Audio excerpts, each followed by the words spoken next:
Welcome to the Slop Farm. Enjoy the video. You begin with slightly damp hair so the braid holds without crunch. Apply a pea-sized styling cream through lengths to control flyaways. Part hair where Elsa's top lift sits, then take a wide center section from the crown. Divide that center into 3 equal strands and anchor with a loose overhand braid for structure. Once done, add hair from the sides into the outer strands with each cross to form a French base. Make sure to keep tension light to preserve volume.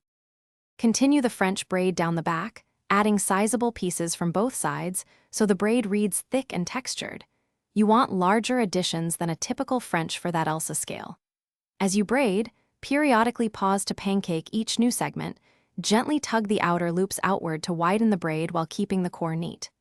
Once you reach mid-back, secure with a small elastic, then switch to a standard 3-strand braid to the end. This preserves the voluminous upper braid and tames the tail.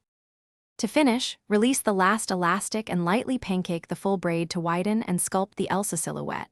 Then hide the tail by tucking it under or wrapping a ribbon, securing with discreet pins.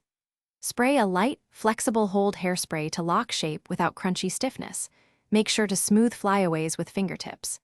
If you see bumps or unevenness, loosen nearby loops, reposition the weave, and anchor problem spots with bobby pins. This targeted adjustment fixes shape while keeping the braid airy and polished. Thanks for watching. Consider subscribing if we helped you today.